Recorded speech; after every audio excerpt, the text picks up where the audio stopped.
All right, hello, shalom. Um, Not sure how this is gonna work, so check it out. I'm at the park. It's windy.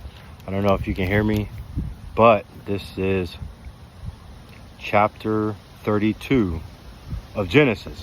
So this is on the story back to Jacob and Esau. You know, a lot about that story from childhood birthrights to the mother helping them get the blessing. What else? Jacob and Esau. Oh, he came in hungry, sold his portion for some stew, whatnot.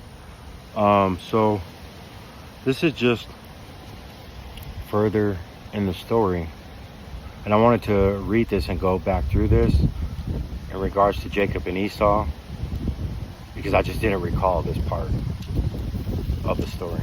So I want to read it to those of you who may be Hebrew Israelites, not familiar with the story. I'm sure you may be, forgive me, any assumptions, right? Anyhow, chapter 32, Genesis. And Jacob went on his way, and the angels of God met him. And when Jacob saw them, he said, "This is God's host." And he called the name of the place Mahananim. Forgive me for mispronunciations, all of that good stuff. Video might get interrupted. I've got some texts and some calls might be coming in. That was verse 1. It's horrible, I know. Hit next now. Skip now. Hit next. And Jacob sent messengers before him to Esau. Jacob sent messengers before him to Esau, his brother, unto the land of Seir, the country. Told you, might get a little windy.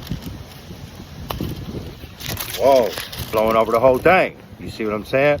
Hurricane could be coming in. We're going to get it in. Rain, seed, and slow.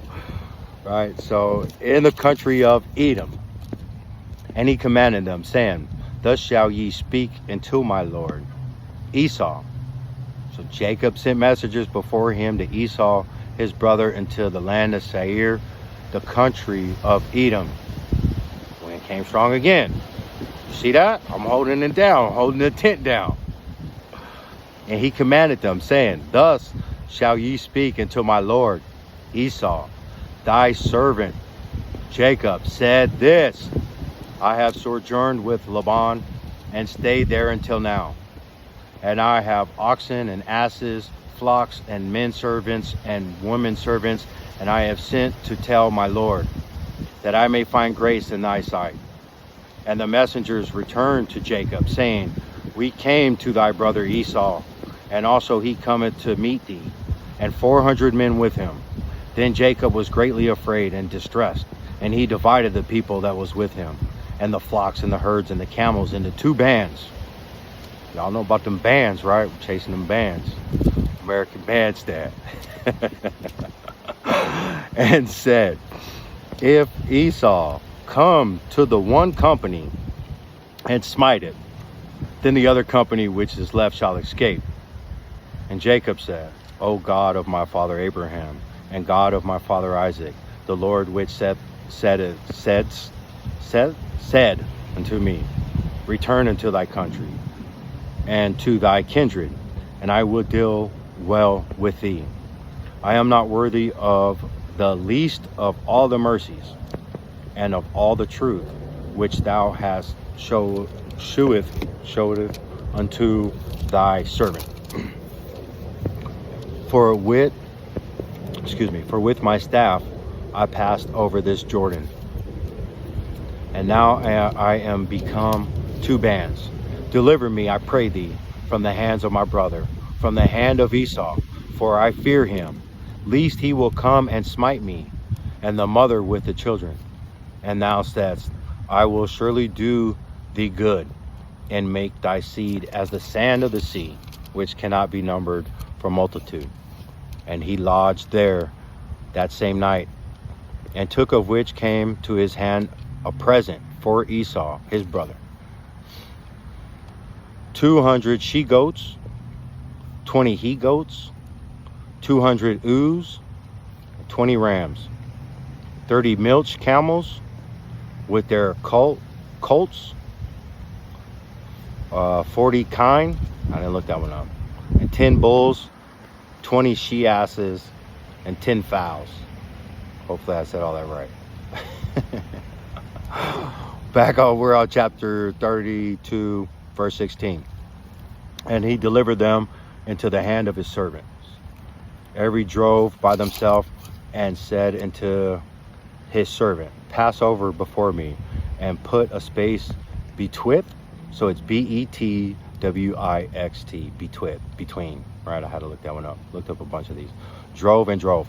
And he commandeth the foremost, saying, when Esau my brother meeteth thee, and ask thee, saying, whose art thou, and whither goest thou, and whose are these before thee? Then thou shalt say, they be thy servant Jacob's. It is a present sent unto my lord Esau, and behold, also he is behind us. And so commanded he the second and the third, and all that followed the drove, saying, on this manner shall ye speak unto Esau, when ye find him. And say ye moreover, behold, thy servant Jacob is behind us. For he said, I will appraise him with the presence that goeth before me, and afterward I will see his face. Peradventure, perhaps, he will accept me. So went the present over before him. And himself lodged that night in the company. And he rose up that night and took to his, see, I'm jumping ahead, thinking I know what it's going to say before I even read it. Slow down. So we are at chapter 32, verse 22 now. And he rose up that night and took his 2 wives and his 2 women servants and his 11 sons, and passed over the ford Jabbok's. And he took them and sent them over the brook, and sent over that he had. And Jacob was left alone, and there wrestled the man with him until the breaking day of night. And when he saw that he prevailed not against him, he touched the hollow of his thigh, and the hollow of Jacob's thigh was out of joint, as he wrestled with him. So he's wrestling with this angel, right? And he said, let me go, for the day breaketh. And he said, I will not let thee go, except thou bless me. And he said unto him, what is thy name? And he said, Jacob. And he said, thy name shall be called no more Jacob, but Israel. For as a prince, hast thou power with God and with men, and hast prevailed. And Jacob asked him and said, tell me, I pray thee, thy name. And he said, wherefore is it that thou dost ask after my name? I'm going to reread that, of course. Wherefore is it that thou doest ask after my name? And he blessed him there. And Jacob called the name of the place Peniel? I don't know. Just get out of denial. For I have seen God face to face, and my life is preserved. And as he passed over Penuel, the sun rose upon him, and he halted upon his thigh. Therefore the children of Israel eat not of the sinew which shrank, which is upon the hollow of the thigh, unto this day, because he touched the hollow of Jacob's thigh in the sinew that shrank.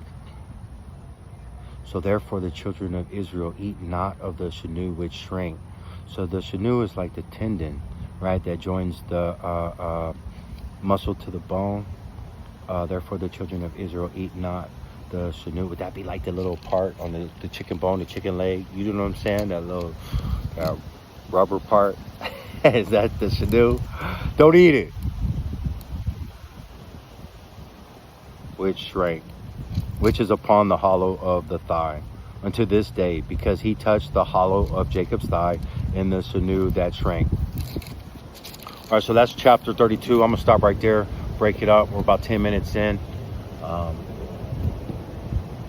Peace, struggle, happiness. I just wanted to go over that because I forgot about that side of the story. You know, a lot of times we hold on to just one thing that suits our topic or whatever it is. You know, just shows me we really got to keep going back through with open mind, open heart, and open up the portal. Shalom, shalom.